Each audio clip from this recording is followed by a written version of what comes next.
Hola amigos, yo soy Adriana Paz, bienvenidos de nuevo a un nuevo episodio de Léemelo. Hoy tenemos con nosotros a un súper talentoso humorista gráfico, Rafael Pineda, mejor conocido como Rapé.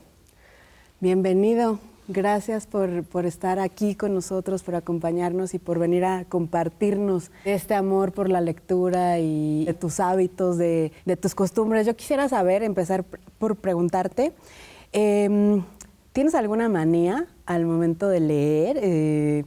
No sé, puedes leer en cualquier lugar, a cualquier hora del día. ¿O cómo es tu acercamiento con los libros? Cuéntanos. Híjole, pues para empezar, muchísimas gracias por invitarme. Me siento muy contento de estar aquí. Es un honor estar contigo, conocerte. Felicidades por tu premio, por compartido y todo. Este es un espacio maravilloso. Muy bonito, sí. Preciosamente adornado y todo. Es verdad. Y bueno, ¿qué te digo? Desde que me preguntaron de qué onda con mi relación con los libros, fue una provocación maravillosa, angustiosa, pero fue el ratatuilazo permanente de estar rascando en los libreros, de estar sacando, metiendo, y no solamente los que tengo en la casa, sino los que tuve en la infancia, ¿no? En casa de mi mamá, mi papá, mis hermanos, porque resultaba que era una casa que estaba tapizada por libreros y revistas sobre todo, ¿no? Mi relación con los libros y revistas y periódicos de toda clase fue pues, constante, porque pues, en ese entonces teníamos 4 canales de televisión y una sola televisión. Entonces no era fácil. Maravilla, ¿no? No, sí, en ese entonces había esa posibilidad de aburrirse rápidamente, de no tener muchas opciones, y entonces sacaba uno los libros y las revistas constantemente.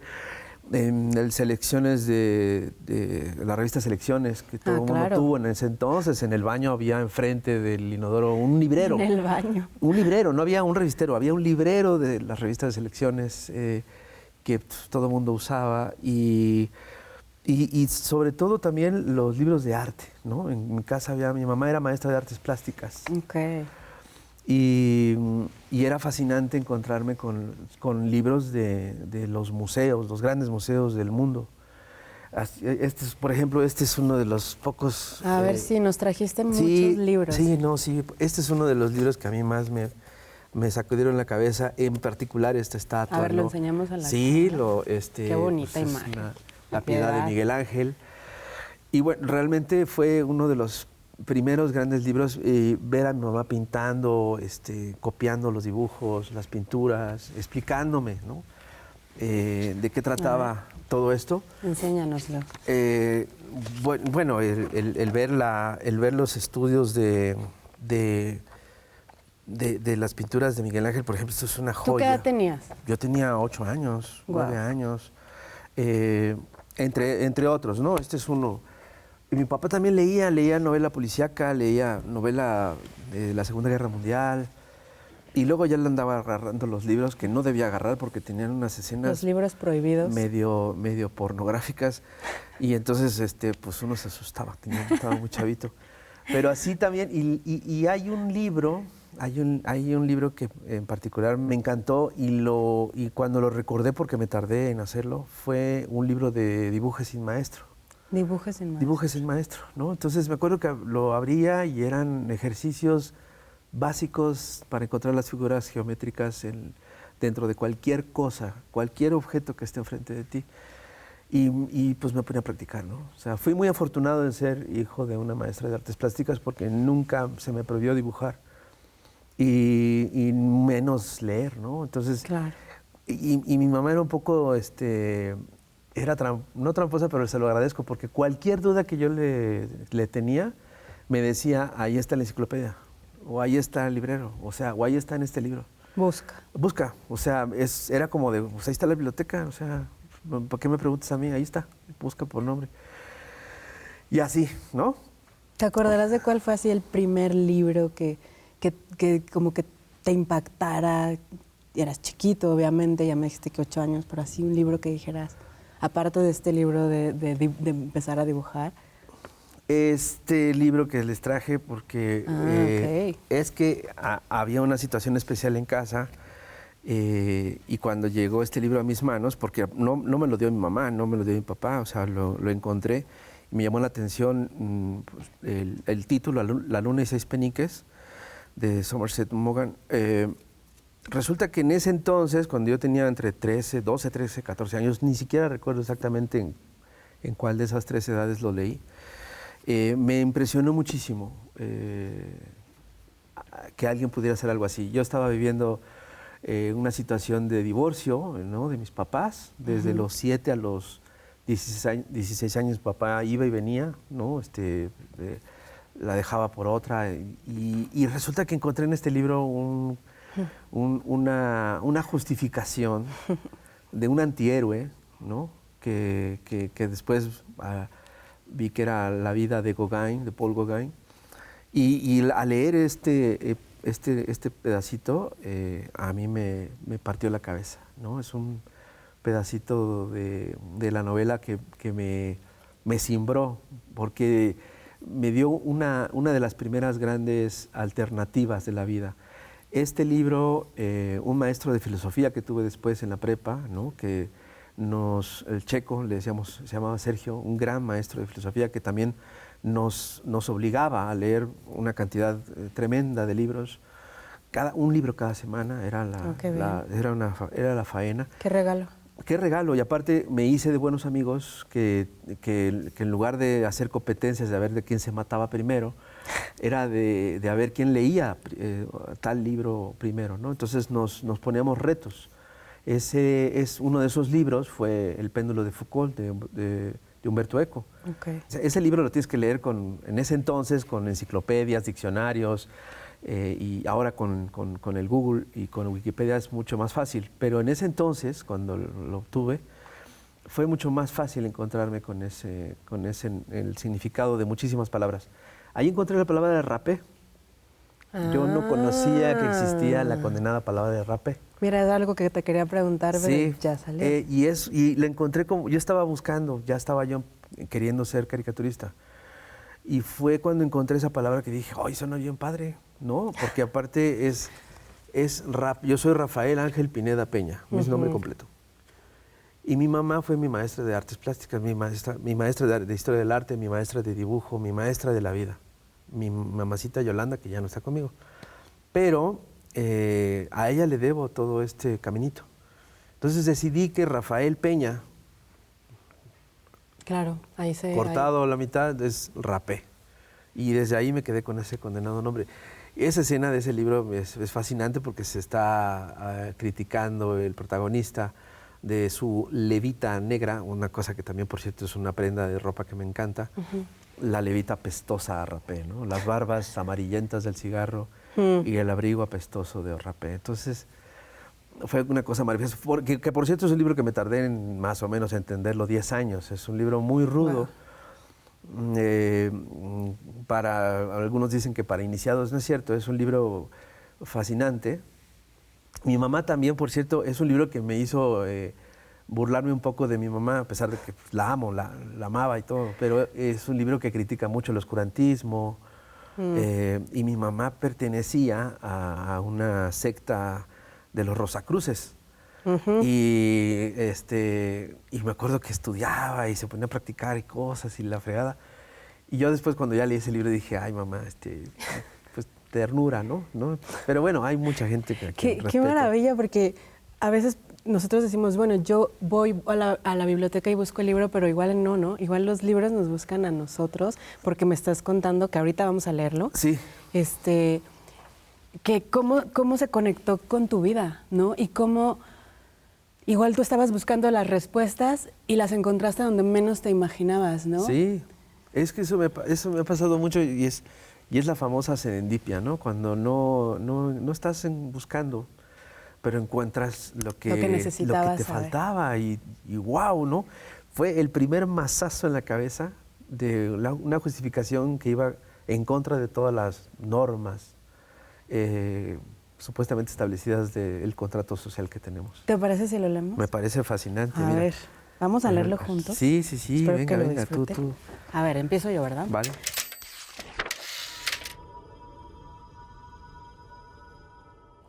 primer libro, La luna y 6 peniques, de W. Somerset Maugham. ¿Así se pronuncia? Creo que sí. Ok. Entonces, en nombre del cielo, ¿por qué la dejó usted? Para pintar, sin poder comprender... Ah, no, hacer esto. Eso me llama. Perdón. Sin poder comprender, lo miré durante un momento. ¿Me la sabía con un loco? No hay que olvidar que yo era muy joven y que consideraba a Strickland un hombre ya maduro. El estupor me clavó a mi asiento. Pero usted tiene 40 años. Por lo mismo, no hay que perder el tiempo. ¿Y ha pintado usted alguna vez? Cuando muchacho, mi mayor ilusión era llegar a ser pintor, pero mi padre me obligó a dedicarme a los negocios, so pretexto de que las artes no producían nada. Hace un año que comencé a pintar, poco después me matriculé en algunos cursos vespertinos. ¿En esto se ocupaba usted cuando su mujer le creía jugando bridge en el club? Precisamente.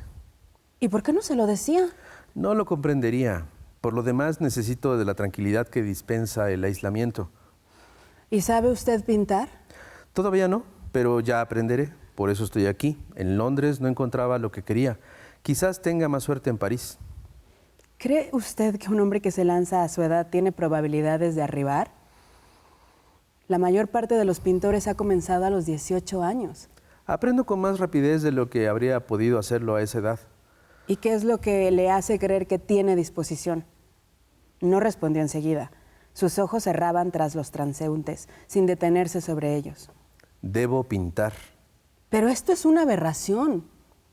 Me miró de frente. La expresión de sus ojos me hizo sentirme mal. ¿Qué edad tiene usted? ¿23 años? Me preguntó. La pregunta me pareció completamente fuera de lugar. A mi edad, yo habría podido embarcarme en una aventura semejante, pero él, que había dejado atrás el tiempo de la juventud, él, un agente de cambios, dueño de una hermosa situación, con una buena mujer como esposa y padre de 2 hijos, lo que habría sido admisible en mí era absurdo en él. No le oculté mi manera de pensar. Naturalmente, es posible el milagro. Usted puede llegar a ser un gran artista, pero reconocerá que lleva solo una opción contra 1.000.000. ¿No sería terrible que por hacer algo bien terminara constatando que lo ha echado todo a perder? Debo pintar. Repitió. A ver, cuéntanos, háblanos de este fragmento y de todo lo que encierre, de todo lo que significa para ti. Pues eso fue un masazo, fue un libro que no pude soltar desde que llegué a ese punto. Me sorprendió mucho, después me interesé por la vida de Gauguin y de cómo puede alguien tomar una decisión así de radical, ¿no? Algo que también tengo que confesar es que yo siempre busqué salirme de casa. Siempre desde muy chavito dije, tengo que irme algún día de aquí. Siempre lo estuvo en mi cabeza, desde muy chavito. Okay. Por la misma situación, había violencia familiar, había cosas feas. Y yo dije, no, algún día estaba yo buscando constantemente esa buscar la pulsión interna, la pulsión, ¿no? de escapar, mucho más argumentos para escapar, para buscar otros lugares, ¿no? Y sí, al final me convertí en un nómada de mí mismo.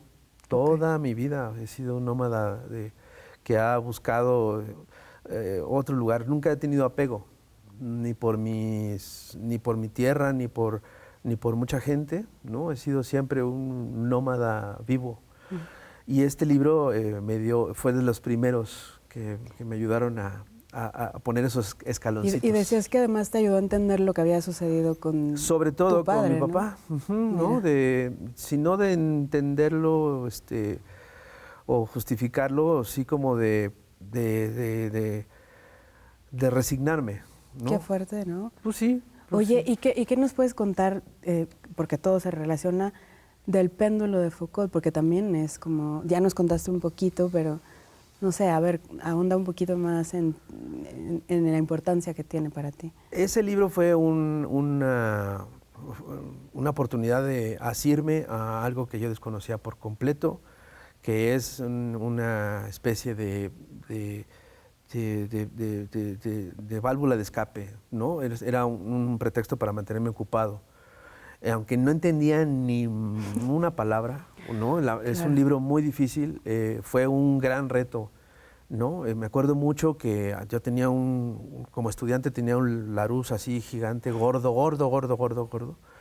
Y recuerdo que un día lo empecé a leer como si fuera un libro, palabra, letra, así, en orden alfabético, como disciplina. Siempre he sido aficionado a los libros y manuales de instrucciones, de resuélvalo, repárelo usted mismo, de dibújelo usted mismo, ¿no? De manuales de la vida. Otro libro, o sea, me puedo pasar años hablándote del libro de El péndulo de Foucault, pero hay otro libro que también me llamó poderosamente la atención por su contenido, dos libros que tienen que ver con mi ser, ¿no? Yo me descubrí un ser muy animal, ¿no? Y El mono desnudo de Desmond Morris también fue un libro fascinante, en especial una edición ilustrada con muchas fotografías y dibujos que no he vuelto a encontrar jamás en la vida, y creo que era una edición de selecciones. Mi mamá compraba los libros en abonos. Wow. No eran jamás. Qué tesoro era. No era un rollo de ir a la librería, porque creo que había una librería en el puerto de Veracruz en ese entonces, o dos, y eran malísimas. Nunca era así, en esa época, en los años 90, en los 80. Los tenías que pedir.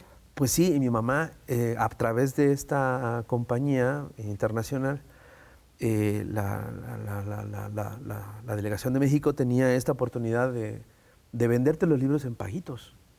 Y El mono desnudo, que era una versión deliciosa, fue otro de los que me hizo un mazazo en la cabeza, o sea, porque te explica el comportamiento humano, es tan animal como el que cualquier otro, ¿no? Y responde a reacciones químicas, a estímulos visuales, a una serie de sucesos que nos pasa como mamíferos en este planeta. Y voy al otro libro que también es de sexualidad, que es de Masters y Johnson, Virginia Johnson, que es un librazo que también afortunadamente tuve un amigo. Ese amigo se llama Luis Mireles, a quien le mando un gran abrazo y un beso, aunque viva en el otro lado del mundo. Es un filósofo económico, pero ese cuate fue uno de mis grandes guías en esta vida. Okay. Es mi mejor amigo. Y este cuate me presenté, es hijo de un ginecólogo. Entonces él me dijo, güey, aquí está todo, léelo. Mira, y así vamos. Entonces sí, nos volvimos un poquito aprendices de eso. Y esos dos libros me hizo entender mi sexualidad de los 20, porque no tenía esa información. A él lo conocí cuando yo tenía 19 años. Nos hicimos muy amigos cuando yo tenía 20. Él tenía 16 años. Ese libro y El mono desnudo. El libro de Masters y Johnson y el libro de El mono desnudo. Son dos libros que me acompañaron y me hicieron entender mi sexualidad, que en ese momento era... Y el mundo que estaba ahí afuera. Y el mundo que está ahí afuera. Oye, qué increíble poderte ir conociendo a través de esto que nos cuentas. Tenemos que ir a un corte. Vale. Pero ahora volvemos para que nos sigas descubriendo toda esa vida y esa infancia. Ahora vale. Regresamos.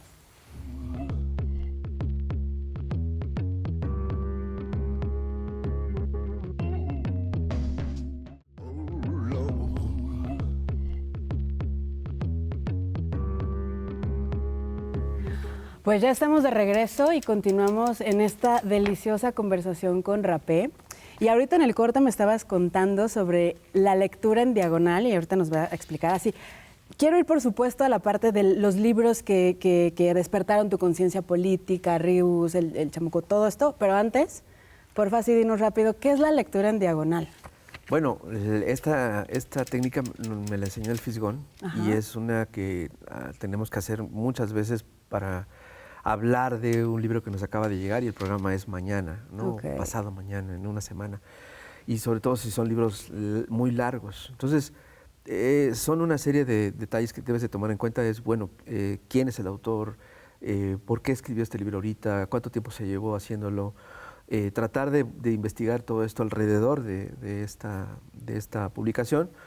Pero luego revisas obviamente el índice, si lo tiene, hay algunos que no, y vas revisando capítulo por capítulo, vas viendo los títulos de todos los capítulos. Esa es la primera lectura, ¿no? Bueno, ¿y por qué los ordenó así? ¿Y de qué va? Entonces empiezas a hacer una lectura donde vas buscando incluso a veces nombres, vas escaneando, es un escaneo rápido, así de página por página, en la que vas buscando nombres que a ti te interesan, ¿no? Sobre todo cuando ya tienes claro el tema, el título, y vas buscando, por ejemplo, si es de narcotráfico, vas buscando los nombres de los nombres propios, apellidos, apodos, y entonces empiezas a tener una serie de lecturas que van alimentando el contenido de cada uno de los capítulos. Ya cuando te interesa algo mucho, entonces ya te detienes a leerlo con mucho cuidado, con más atención. O sea, hay gente que incluso empieza de atrás para adelante, ¿no? Con el último capítulo te puede dar una idea muy concreta, más o menos, de cuál es la conclusión, de cuál es la tesis primordial. Sobre todo teniendo en cuenta el último capítulo y el primer capítulo, ¿no? Y en medio puede estar también la carnita. La carnita. O sea, eso también puede ser una técnica para los estudiantes, de pronto, para investigar rápidamente cuando tienen tantas cosas que leer. Pues sí, es una técnica, ¿no? Entonces haces esa lectura en diagonal. Pues y no es una sola, haces en diagonal, en cruz, de atrás para adelante. Nunca me hubiera imaginado poder leer un libro así. Sí, y hay libros que de pronto nomás te encantan a la primera, los primeros capítulos. Por ejemplo, en El péndulo de Foucault son 30 páginas de una cantidad de datos o de cosas demasiado crípticas, que dices, no, o sea, si va a ser todo el libro, pues mejor ahí la dejamos. No, yo creo que los libros los puedes, es un objeto maravilloso vivo, que tú lo puedes abrir por donde se te pega la gana, o sea, vas y lo revisas por acá, por adelante. Hay gente que usa un libro y de pronto tiene una pregunta, una cosa que le preocupa en la vida, abre un libro y lees un párrafo y dices, mira, por aquí me voy a ir, ¿no? Claro. Y se sienten bien. Hay gente que lo ha hecho con la Biblia. ¿Y a ti te llegó así la política? ¿Así? ¿Hiciste una pregunta de pronto y abriste y algo salió? ¿O cómo fue? ¿Cómo llegaste? O sea, ya me dijiste que te encantaba abrir todos los libros, que te encantaban las cosas que tenían pinturas, pero ¿cómo llega esa conciencia política? ¿Cómo llega ese interés tuyo por justo centrarte en esos temas? Fue un caminito, no creo que haya sido así luego Ríos. Ríos fue la graduación de mi inconsciencia, de mi subconsciente, más que consciente, ¿no? Porque en la casa había muchas revistas de política, estaba El Proceso, estaba la revista Siempre, las portadas de Luis Carreño en la revista Siempre eran impresionantes, los dibujos de Palomo en los libros de primaria y secundaria para adultos. Mi mamá era maestra de Doña Yola Doña Yolanda era maestra también. Entonces esas caricaturas a mí me impresionaban muchísimo, me hacían reír muchísimo y había cosas que no entendía muchísimo. Y fue hasta que abrí un libro de Ríos y el primero que abrí fue el Ave Che, la vida del Che. O sea, te voló la cabeza. Me encantó la forma en que me contaba sobre un personaje y me hacía reír al mismo tiempo. Y yo empecé a hacer mis tareas de la escuela, mis ensayos, mis investigaciones en la preparatoria y en la universidad al estilo de Ríos. Y creo que como muchos lo hicimos. Jesús Rodríguez confesó que también alguna vez lo hizo. O sea, es una manera fascinante, muy didáctica, lúdica, de explicar la vida, de temas tan difíciles como la filosofía, la economía, el marxismo. O sea, Ríos el humor. Es nuestra Secretaría de Educación Pública, se lo dijeron en vida, esto es algo. Y por eso este libro es uno de mis favoritos. Y vamos a leerlo. Y vamos a leerlo porque es una joya, es mi maestro, es el papá de los chamucos, el fundador. Y sí, es una belleza. Qué padre. Es una belleza. Qué increíble cuentas eso, que cómo vamos encontrando hasta nuestra vocación, ¿no? O sea, otra vez, hago la pregunta, estoy buscando la información y sin saber, de pronto llega, ¿no? Sí. O ya estaba ahí porque tú veías esas revistas desde niño y de pronto un día, cuando uno ya está más listo, la información cae y dices, esto es lo que yo quiero. Sí, y ahí hay una escena preciosa de Ríos de niño que vivió en los patios de vecindad de ahí de por Loreto, allá por Tepito. Ajá. Y hay una escena que me enamoró así de... Y es la que vamos a leer, sí. creo, ¿no? Vamos allá. Vamos allá. A ver.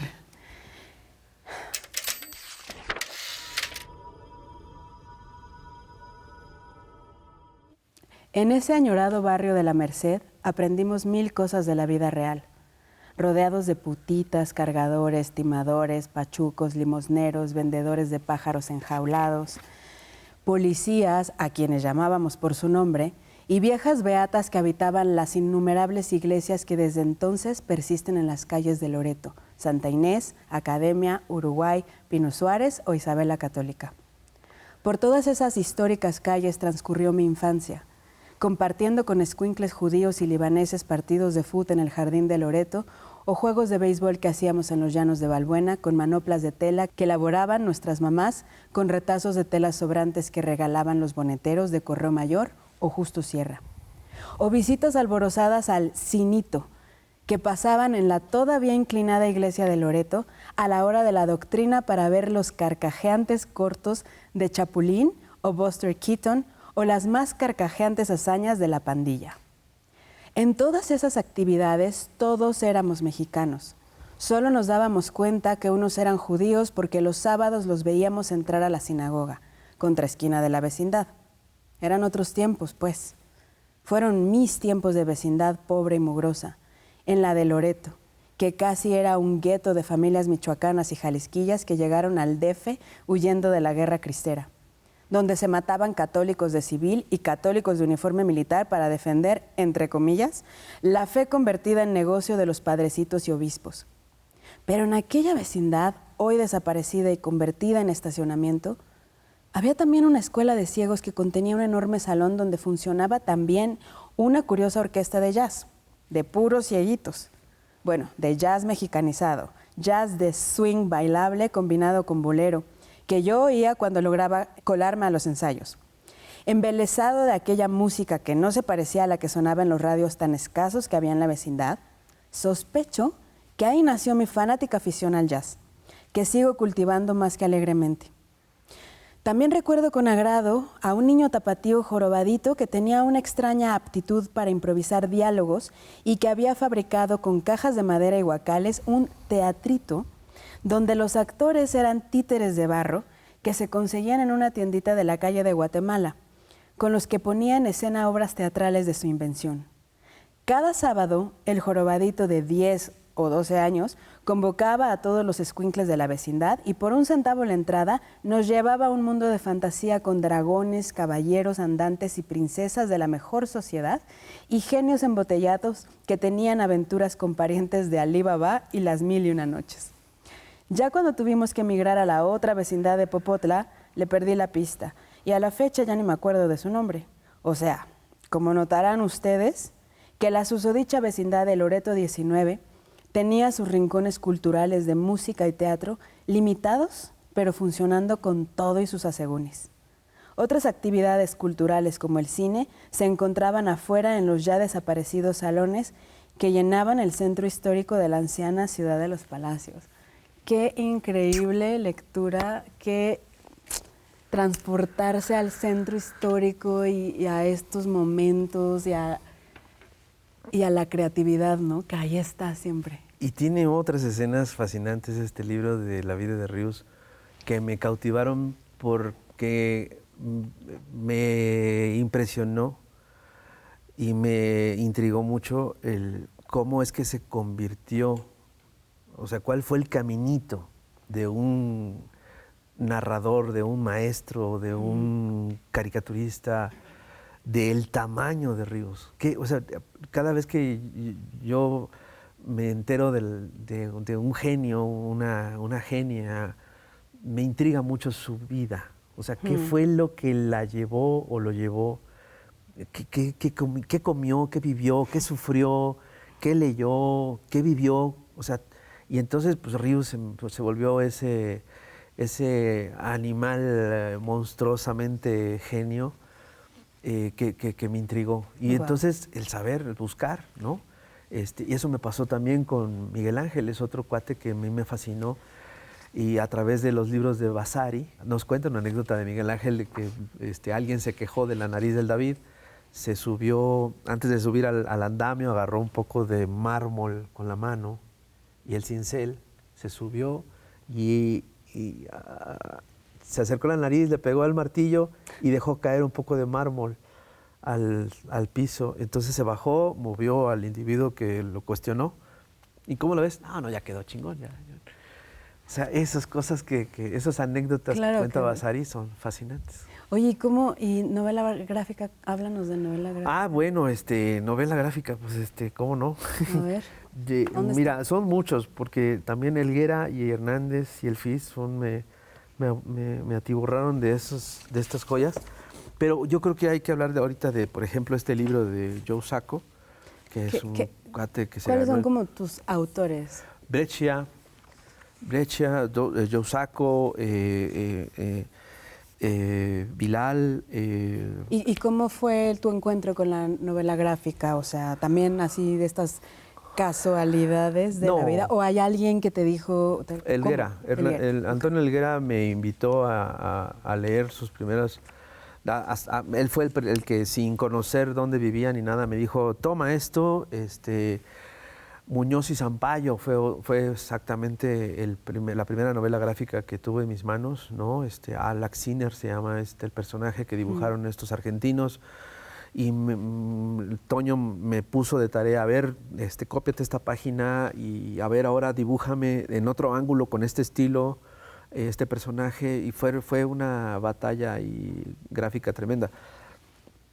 En la novela gráfica me enseñó que se puede uno explicar muchas cosas, hacerse entender de la vida política, de la historia, ¿no? Recuperar la historia es mucho más barato que hacer una película histórica, ¿no? Hacerlo. O sea, dirías que esa es como su fortaleza, eso sí. es lo que la fuerza que Sí, tiene. puede ser un documento importantísimo, histórico, político, sociológico, de todo, o sea, de divulgación científica, incluso la novela gráfica. Es una enorme herramienta que afortunadamente se está usando cada vez más. Qué padre, en porque el mundo. quizás estaba un poco como ahí, ¿será? No, es que en México no tenemos mucho mercado, ¿no? No tenemos mucha demanda. Tenemos muy buenos exponentes. Tenemos a Ricardo O sea, que no se le ha dado Peláez. quizás el lugar. No, todavía no. Y eso es lo que estamos haciendo, tratando de hacer en el Chamuco. Esa Es impresión tengo. una beta de la novela gráfica, del periodismo dibujado, gráfico. Que de pronto se puede menospreciar, ¿no? De pronto Sí. como, ay, la caricatura, pero el poder que tiene de lo que tú decías, transmitir con algo tan sencillo, ¿no? Sí, información muy dura, muy fuerte, muy a veces difícil para un público menos acostumbrado a leer. Es una manera de acercar Claro. a las nuevas generaciones a información dura.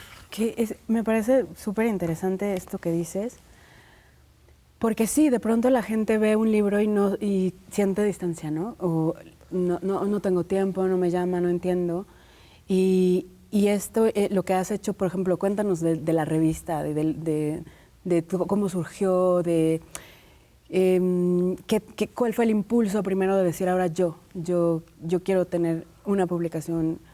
No, yo creo que me tocó, o sea, nos toca. No es que lo haya yo buscado, yo toqué la puerta del Chamuco en 1996 con unos dibujitos que publicaron en la última página, en la sección de cartas al Chamuco, con unos dibujos que eran así, literalmente unos fusiles de los dibujos de Helio Flores. Fue Helio Flores y su caricatura, su personaje del Hombre Negro fue lo que más me impactó. Fue el día que conocí al maestro Helio Flores cuando quise ser caricaturista. Fue una revelación, otra vez, una serendipia, una epifanía, una cosa maravillosa. Conocerlo remojando la plumilla en el tintero. Wow. Y mientras platicaba conmigo estaba Nina Simón de fondo, estábamos rodeados de libros y papeles y caricaturas y una lamparita nada más encima del respirador. y dije, yo quiero hacer esto toda mi vida. Me imaginé así la escena cinematográfica. Es que la tengo tan clara porque fue amor a primera vista por una actividad. Qué bonito. Su casa era un museo de su obra. O sea, entré a su casa y era un monasterio, un museo de Lelio Flores. De una vida consagrada al arte. Absolutamente consagrada a la caricatura y dije, yo quiero esto. Y Qué yo chido. quiero, y así fue, desde 1995, 96. No me acuerdo, creo que fue julio de 95. Uy, qué cuando buena quise, memoria. sí, cuando decidí ser caricaturista. Y luego pasó de que pues me le junté a los chamucos, ¿no? Les mandé mis cosas y empezó, Toño Helguera me adopta como su aprendiz, ¿no?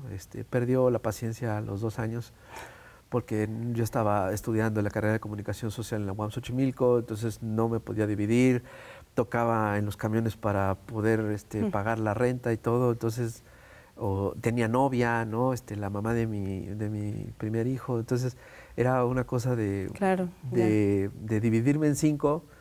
Me suena conocido. Sí, o sea, tú lo sabes, ¿no? Sí, pero bueno. Oye, pero cuéntanos de Gaza, perdón que te interrumpa, pero es que hay tantas cosas. No, muchas cosas, sí. Bueno, este libro de Joe Sacco es, pues es un testimonio, ¿no? En primera persona que nos cuenta es un periodista. Joe Sacco es un gran periodista dibujante. Él usa el poder del dibujo para narrarnos escenas muy dolorosas de esta zona de la frontera de Gaza. A verlo. Que creo que tienen que leer, ¿no? Hay versión en español, está en varios idiomas.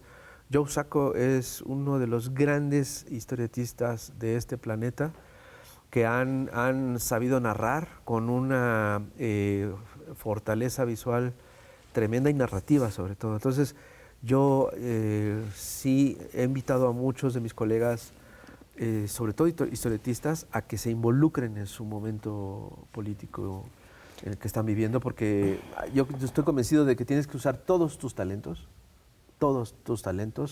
como ser humano en este planeta para ayudar a que todos vivamos mejor.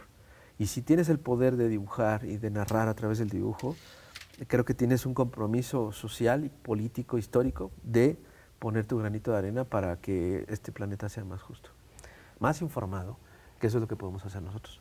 Oye, pues con esa reflexión nos vamos a un corte, importante reflexión, y ahora volvemos. Gracias. A ti.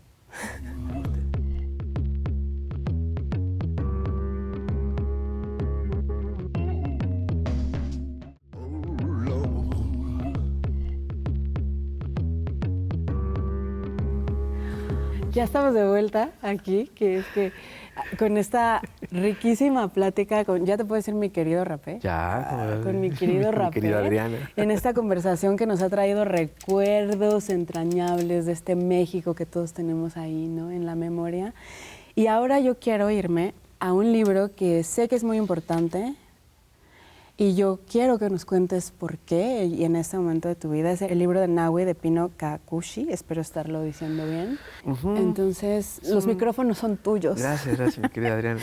No, pues me pidieron que trajera un libro, el último libro que leí, y fue porque resulta que últimamente me he intrigado mucho por la vida y obra de las modelos de arte en la historia de la pintura, la gráfica, el grabado, el muralismo en México, porque mi pareja es modelo de arte profesional y es historiadora, historiadora en formación, con una investigación que ya tiene 10 años, precisamente de las modelos de arte. Wow. Y bueno, pues Nahui no es su favorita, pero sí es una de las más representativas de nuestra historia. Y tiene unas escenas maravillosamente contadas, muy dramáticas, muy eróticas, muy poderosas, muy históricas, ¿no? Te cuenta, ¿no?, de quién era hija, resulta de uno de los grandes traidores de la historia de este país, que involucradísimo en el diseño de armas, una arma que se convirtió en el arma más comprada en el mundo en ese momento, y involucrado en el asesinato de Francisco y Madero.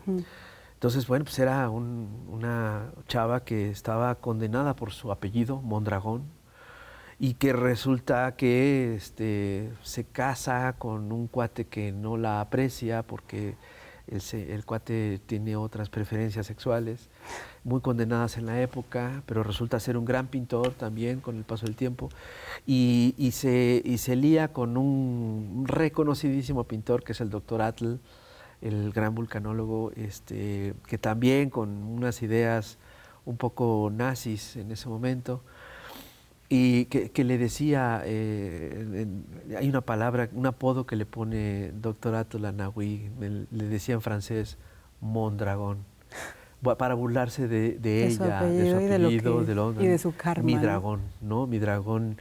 Y bueno, pues es una novela que leímos al mismo tiempo mi pareja y yo, mi querida Vanessa, y que la disfrutamos y lo odiamos, ¿no? En muchas escenas así las detestamos. Ella rechaza una anécdota que ella conoce perfectamente, ¿no? Entonces, pues resulta ser una hermosa manera de compartir con mi pareja una novela. Qué padre. Muy padre. Ella es una experta en todo esto, o sea, es maravilloso ir con ella a los museos. Yo generalmente me pasaba de largo la sección de las esculturas y con ella no sabe quién es, ¿no? Quién fue, hombre, mujer, el modelo favorito de la época, la modelo favorita. Qué información tan Es una increíble. delicia ir con ella. Oye, pues yo quiero estar un poco más cerca de ustedes, por supuesto, aunque sea no, te va a encantar. leer Obviamente voy a leer Órale. muchos de los títulos que nos has recomendado porque de verdad me han llegado y me han conmovido. Sí. Y con esto que me estás diciendo quiero empezar a leer, porfa, porque tengo muchas ganas de saber de qué estás hablando. Y vamos.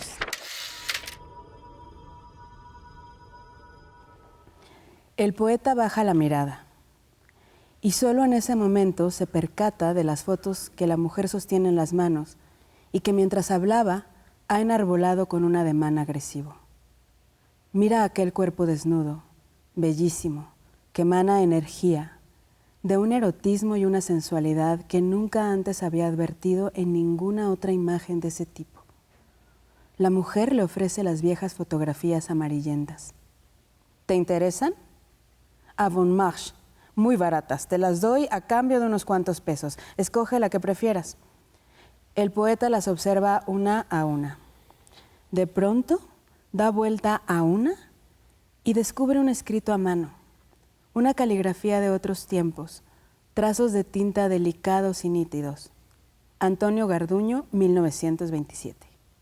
Y enseguida lee y vuelve a leer el nombre de ella, de la mujer que posó desnuda para el célebre Garduño, la mujer que enardeció a la Ciudad de México de los años 20, años legendarios e irrepetibles, cuando ella, voluptuosa, excesiva, descarada, escandalosa, desprejuiciada, había marcado una época de la cual se convirtió en musa y protagonista. El poeta experimenta una sensación de vértigo. No es posible, sigue repitiéndose. Perdóneme, señora, ¿de dónde las tomó? Tengo un baúl lleno. Sí, claro, pero ¿cómo hizo para obtenerlas? La mujer arruga el ceño, lo mira fijamente por un buen rato. La sensación de vértigo va en aumento. La misma luz, la misma grandeza desmesurada, y a pesar del blanco y el negro, ahora sepia, se intuye que el color debía de ser el verde esmeralda cambiante y los imperceptibles matices turquesa y violeta. Son sus ojos. Nahui Olin. El movimiento es agraciado. Con un ligero atisbo de desafío, la cabeza apenas echada hacia atrás, los ojos entrecerrados para acentuar el brillo del orgullo y los labios, aún carnosos, aún sensuales, malgré tout, que se recogen en una curva amarga. ¿Cuántas veces el poeta ha observado aquella boca en la memorable fotografía de Edward Weston?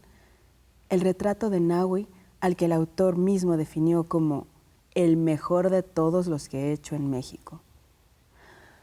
Me dejé retratar desnuda porque tenía un cuerpo tan bello que nunca hubiera podido negarle a la humanidad el derecho de contemplar esta obra.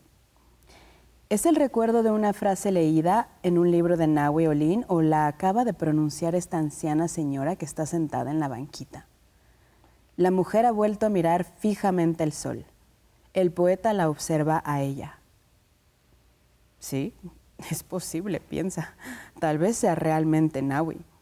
Y mientras tanto transcurren los segundos y los minutos y los ojos de ella no se apartan de la esfera de fuego que declina en el horizonte. Detrás de los altos edificios que se yerguen sobre el Paseo de la Reforma, más allá de los árboles de la Alameda, más allá del hemiciclo a Juárez, el poeta vuelve en sí. Sus ojos son estupendos. ¿Por qué lo hace? La mano se agita lenta, haciéndole una seña de que no la interrumpa, de que no se preocupe. Cuando el sol ya se ha ocultado, la mujer suspira profundamente. Enseguida se siente sacudida por un estremecimiento. Se levanta con una actitud de improvisa energía que le arranca un gemido sofocado y dice en voz baja: cada día ayudo al sol al nacer y luego a morir. Ya podemos irnos. Ay, no, ¡Qué belleza! es una cosa... ¡Guau! La vida, ¿no? Sí, que luego se nos no. va por estar como en cosas que no tienen importancia y qué maravilla este momento. Esa escena a mí me impactó, o sea, es que son esas cosas No me que extraña. dices, no, ¿a poco no? No, y en verdad, y saber un poco el sufrimiento que lamentablemente la vivió ella, por su actividad, por su desfachatez, por su entrega, por su escandalosa conducta, en una época pues de la absoluta prohibición, si todavía tenemos muchas... ¿Cuántas han sido castigadas? Así es una actividad, Por ser. el modelaje ha sido, el artístico ha sido eternamente condenado, ¿no? Y es a través de Vanessa que me he enterado de todo esto, ¿no? Es una activista, historiadora, Vanessa. defensora de los derechos de las modelos artísticas en este país, en esta ciudad. Tiene su movimiento, y soy así un apóstol de sus enseñanzas, porque creo que sí hay que trabajar mucho por este país y por los derechos de estos grupos que son minoría. Oye, pues gracias por compartirnos a ti y a Vanessa y por poner estos temas sobre la mesa. Y no quisiera cortar el momento que se ha generado con la belleza, con tanta belleza del sol de Nahui, etcétera, pero ha llegado el momento de las recomendaciones. Ándale. Que yo sé que también querías que llegara. No, sí. Entonces, pues cuéntanos. Pues son muchos libros. ¿Qué nos puedes recomendar? Muchos libros, este fue otro que también se me olvidó mencionar, Los rituales del caos puede ser un libro que quizás para los jóvenes, las jóvenes, pues pueda quedarles antiguo porque es de los 90s, pero a mí me sirvió mucho como migrante en este país, de Veracruz a México. Me sirvió muchísimo para entender esta ciudad, esta monstruosa y deliciosa ciudad que todos los días respira en la mañana, inhala gente de la periferia y exhala esa gente de regreso en la noche.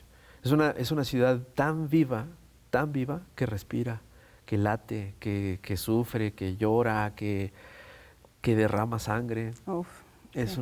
una ciudad muy poderosa y yo me enamoré de ella en cuanto llegué. Este libro a mí me abrió mucho. Sus películas, sus documentales. También soy un lector de películas, ¿no? Un lector de documentales, un lector de entrevistas de Salvador Novo, de Monsiváis, del Fisgón, de mi querido colega y amigo. Libros de novela gráfica, obviamente todos los de Breccia, de Alberto Breccia, de Enrique Breccia. Sus hijos también resultaron ser unos grandes narradores, ¿no? Joe Sacco, ya se los dije. Ríos, querías decir algo de Ríos. o sea, todos los mexicanos, estoy casi seguro que si todos los mexicanos y mexicanas tuviéramos por lo menos un libro de Ríos en sus casas, seríamos la primera potencia mundial en este planeta. O sea, leer a Ríos Leer a Ríos es ya más de 120 libros que escribió, son una biblioteca de la mexicanidad, son una biblioteca del conocimiento, con tener los libros de Ríos seríamos otro país. Qué maravilla, de verdad me dejas muy conmovida y además sumamente encendida, ¿no? para ir a leer todo esto, y me parece increíble lo que cuentas de lo que puede transformar los libros. Nos tenemos que despedir, Qué lástima. pero me quedo con todas estas imágenes y toda esta poesía y de cómo has descrito a mi ciudad, tu ciudad.